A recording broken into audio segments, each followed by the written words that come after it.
Ha? Sige lang, huwag kang mag-alala. Safe ka. Hindi na daw alam ni ma'am. Para yatang natulungan si ma'am sa mga pangyayari. Umiiyak pa rin siya kahit may sinasabi na ako sa kanya na safe na siya. Hindi niya na alam daw ang gagawin niya.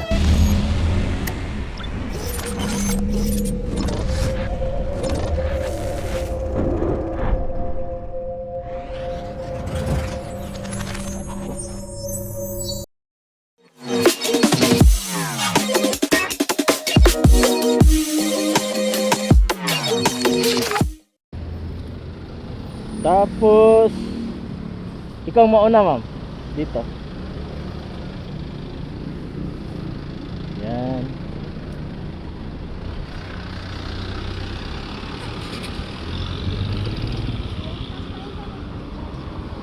Oo. Diyan, okay lang sa'yo? Okay lang. Tubig. Okay, so doon tayo, ma'am. Ako na lang bibili. Oo. Tubig unya, sir. Isa ka tubig. Katong kuan lang, pila naka gamay lang, oh. Pila na, sir? 15. 15. Thank you.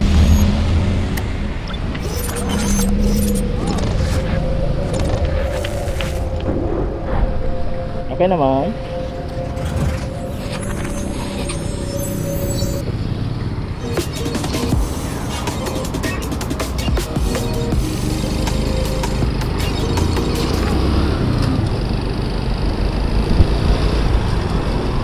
Dito medyo parang tahimik si ma'am. Mga ilang minuto rin na hindi siya kumikibo.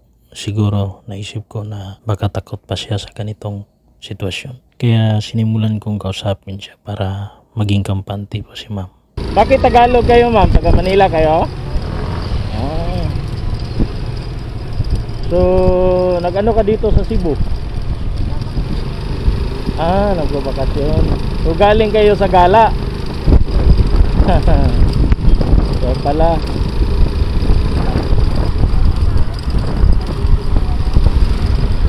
Wala na siya. Tapos iniwan ka. Sino yung nag-drop sa'yo?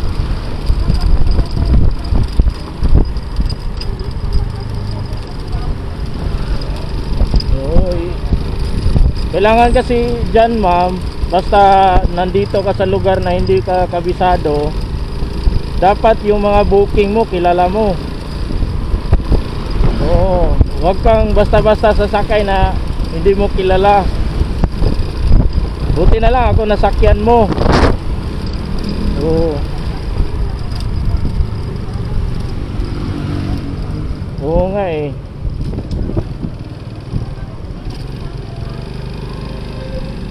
Parang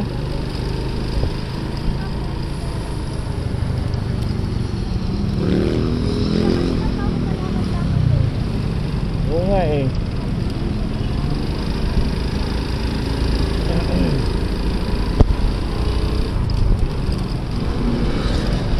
So yung Yoko, yun yung exact address mo talaga. Oh.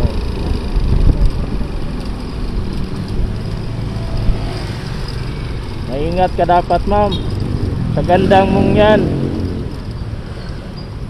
dapat maingat ka. Ito, ma'am, Mandawi na to. So sa ang sunod nito is Lapu-Lapu. Oo, malayo pa yun. Di ba Lapu-Lapu City ka? Oo. Galing ka ng Cebu City. Sakto? Galing ka ng Cebu City, tapos dinadrop ka doon sa ano na yon, boundary na yon ng Mandawi at saka Cebu City. Oo. Bandang ito parang tumitigil na siya sa pag-iyak at nakakausap ko na po siya ng maayos. Kaya salamat naman na nagtiwala siya sa atin. Kaya pinakita ko sa iyo yung ano, para maniwala. Oh, kasi ano eh, iba kasi titirahin ka ng ano, presyo. Makauwi ka. Oo nga eh. Kawawa ka naman.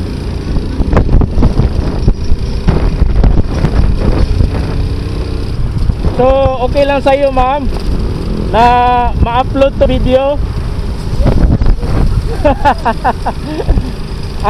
May ano kasi ako, ma'am eh. May account kasi ako. Facebook, YouTube at saka TikTok. Oo. Okay lang sa'yo? Okay. Gusto ko kasi kampante ka. Para mawala na yung luha mo sa mga mata mo. Oo nga eh, nakilala ko agad yung mukha mo eh. Para yatang may problema si ma'am. Umiiyak na. Sabi ko, ano kaya ang problema ni ma'am? Kaya naitanong ko kaagad kanina. So ma'am, anong problema mo? Bakit ka umiiyak? Oh, sabi ko sa mga guard, ikaw itanong mo anong kuhan, parang nalilito ka eh. Kaya medyo may naisip ako na parang may problema talaga to si ma'am. Kaya paglapit ko sa iyo, parang umiiyak ka na.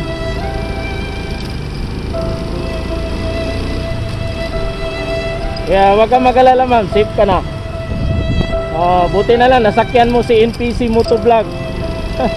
Kaya yun yung payo ko sa iyo ma'am, wag kang basta-basta sasakay ng mga motor na hindi mo kilala. Kasi kagaya nito, kahit saan ka na lang napunta, di ba? Oo. Bakit sa Manila wala ba? Mas mainit pa.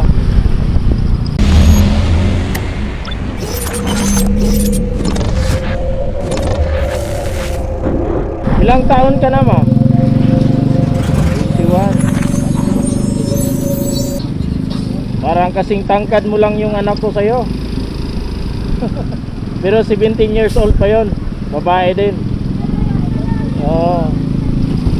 Naikwento rin ni ma'am sa akin na kung bakit siya umiiyak. Nagka-problema siya pa uwi dahil nakatulog siya ng mahimbing sa pinagtuluyan nila ng lugar. Doon pag gising niya, wala ng mga kaibigan niya, kaya nainis sa kanyang mga kaibigan na iniwan siya na hindi naman siya taga dito, taga Cebu. Kaya medyo doon siya nagka-problema kasi hindi niya kabisado yung lugar. Iniwan siyang nag-isa doon. Tinutuluyan nilang subdivision, tapos may time daw na lumalakad siya, mahabang nilalakad niya kasi iniisip niya yung lugar. Yun na ba yun? Kahit nag-booking daw siya, hindi daw natuntunan yung lugar kung saan siya pupunta. Kaya yun yung problema niya. Buti na lang, doon siya napunta sa North Town. Kaya yung mga guard namin, nagtaka kung bakit siya palingon-lingon. Hindi niya alam kung anong gagawin niya. Kaya pinuntahan ko, nilapitan ko si ma'am. At doon, nalaman ko na may problema siya sa pag-uwi. Nalito na siya sa lugar kung saan na siya napunta. Hindi na niya alam yung lugar na yun, yung North Town. Hindi niya na alam yun. Hindi niya na maintindihan ang lugar. Buti na lang, nandito tayo ng magandang loob sa kanya para ihatid siya ng maayos.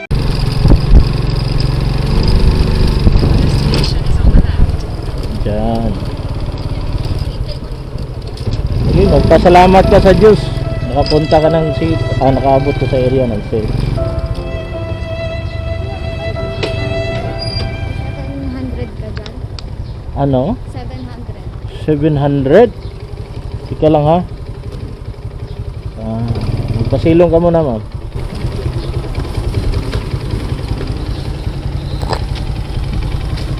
$700.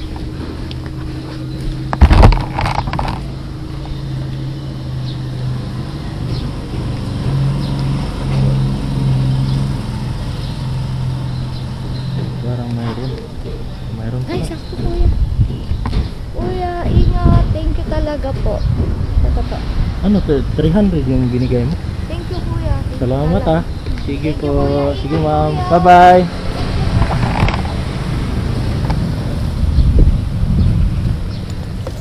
Akala ko hihingi siya ng 700. Yun pala, sukli yung 700. Sukli yun sa ibinibigay niya sa akin bilang pasasalamat. Nagtaka ako dun. sa laki ng kanyang binigay. So, salamat sa iyo, ma'am. Sana may natutunan ka sa mga pangyayari. You called me out upon the waters, the great